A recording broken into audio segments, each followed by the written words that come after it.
How the night of goes from a bad dream to a justice fairy tale in one scene. The first episode of HBO's atmospheric mini-series The Night of unspools like a stomach-sinking bad dream.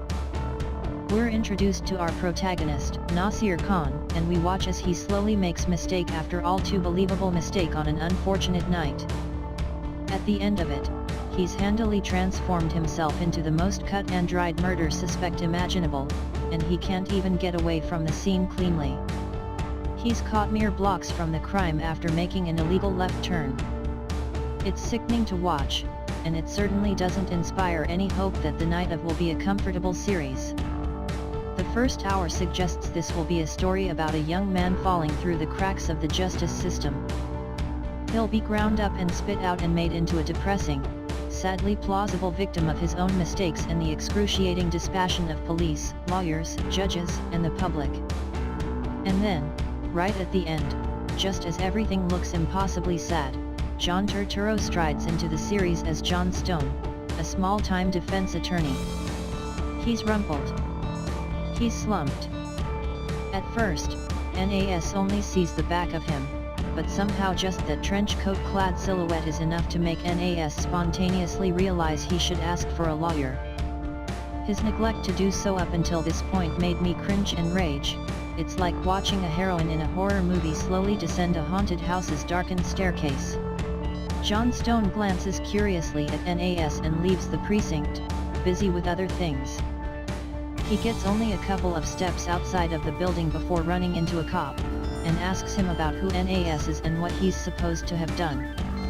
Stone listens. He pauses, standing there alone on a city street, looking like he's been transported straight from a 40s noir. And then in the moment that alters the tone of this crime drama he turns around, heading back toward the precinct. After the previous hour of unfortunate mistakes and inevitable missteps, Stone turning around feels like a gift. Finally, someone will help him. Someone who knows what's going on will step in and make things better.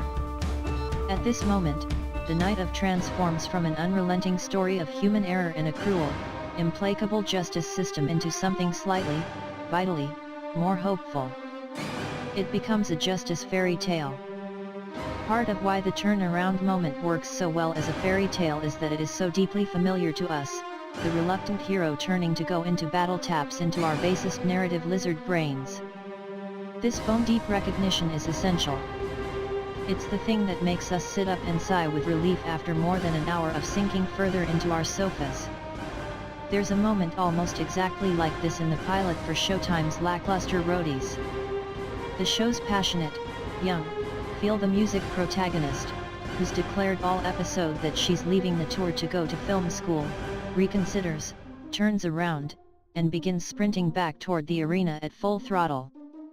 The structure is essentially identical: the downward spiral, things falling apart, and then, the turn. The difference is that the downward spiral on Roadies has none of the horrifying slipperiness and implacable weight of NAS's fall. Things are going awry for this troupe of music-addled misfits, but Roadies never gives us the sense that this could actually be the day the music dies. More importantly, Kellyanne's helter-skelter sprint through a parking lot is hugely overworked and overwrought. It's intercut with well-known film clips of people running back home, beginning with Gone with the Wind, for Pete's sake. John Stone's turn, comparatively, is sparse, stripped of nearly all the accompanying narrative trappings and so quick that you could easily look down and miss what happened. It's not that the Night of scene is played to be overlooked or forgotten. There is no need for it to be ornamented with swelling music or drawn out for saccharine effect. It's potent, this fairy tale, and it's nearly skeletal in its minimalism.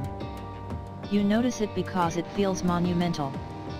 It also softens the blow of the series' thematic preoccupations.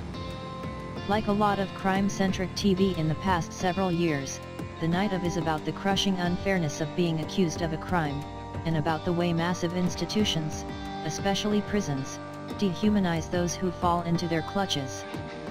It's about how easy it is for one person's completely understandable mistakes to be transformed into a free fall through many circles of hell. But John Stone's turn differentiates The Night of from other similar meditations on justice. Orange is the New Black made its 4th season into a wrenching screed on the horrors of racism and corporate imprisonment.